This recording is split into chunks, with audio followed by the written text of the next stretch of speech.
آندھرا پردیش وقف بورڈ نے ریاستی حکومت کے منفرد P4 یعنی پبلک پرائیویٹ پیپل پارٹنرشپ منصوبے کو اختیار کرتے ہوئے غریب و نادار مسلم خاندانوں کی کفالت و دستگیری کے لیے ایک اہم قدم اٹھایا ہے۔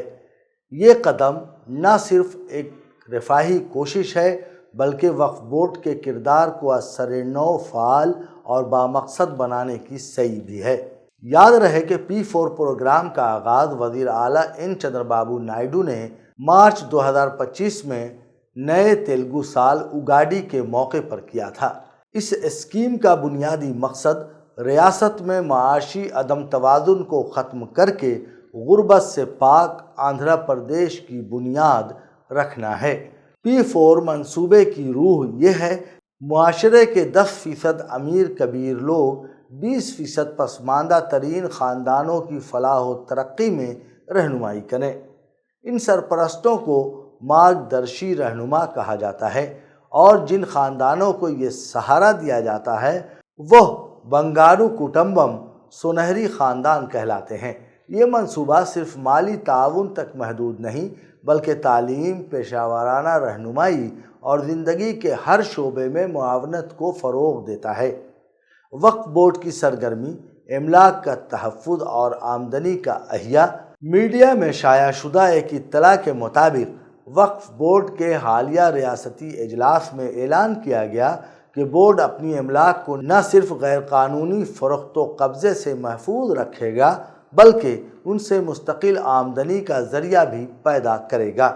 اسی مقصد کے تحت ریاست بھر میں بورڈ کے زیر انتظام 1300 دکانوں کے کرایوں کی از سر نو جانچ کے لیے ریاستی سطح پر ایک کرایہ جائزہ کمیٹی تشکیل دی جا رہی ہے۔ ریاستی وقف بورڈ کے صدر نے الزام عائد کیا ہے کہ سابق YSR کانگریس حکومت نے بورڈ کی ترقیاتی اسکیموں کو روک دیا تھا، نیز مرکزی حکومت سے حاصل شدہ 386 کروڑ روپے کی مد میں استعمال کی کوئی رپورٹ پیش نہیں کی، جس کے باعث نئے فنڈز کی منظوری معطل ہو گئی۔ اطلاعات کے مطابق وزیر اعلیٰ نے مسئلے کو مرکز کے ساتھ اٹھایا ہے اور جلد از جلد اس کے حل کی کوشش کی جا رہی ہے۔ اطلاع کے مطابق وقف بورڈ نے فیصلہ کیا ہے کہ ریاست میں جن متولیان نے وقف اراضی کو غیر قانونی طور پر فروخت کیا ہے ان کے خلاف فوجداری مقدمات درج کیے جائیں گے۔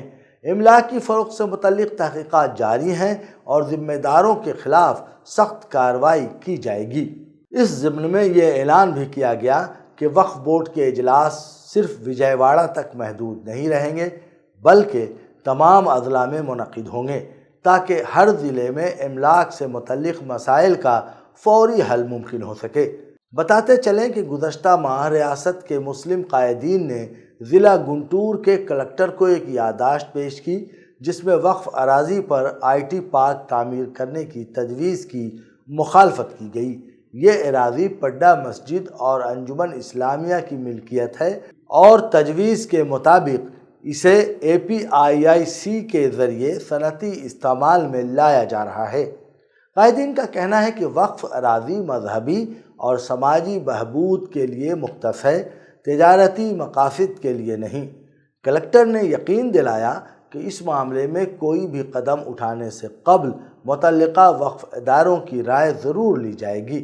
واضح رہے کہ وقف ایکٹ 1995 کے تحت بورڈ کی نئی تشکیل دسمبر 2024 میں عمل میں آئی۔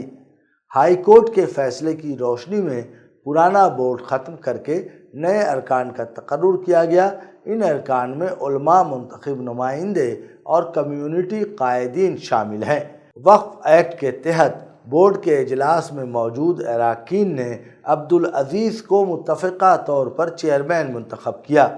آندھرا پردیش وقف بورڈ کی نئی سرگرمی حکومت کے ساتھ اشتراک اور املاک کے تحفظ کے یہ اقدامات بظاہر ایک خوش آئند سمت کی طرف اشارہ کرتے ہیں، تاہم اس ساری پیش رفت کا حقیقی فائدہ تبھی سامنے آئے گا جب عمل شفاف ہو، فیصلہ سازی غیر جانبدار ہو اور وقف املاک کا استعمال واقعی امت کی فلاح کے لیے ہو۔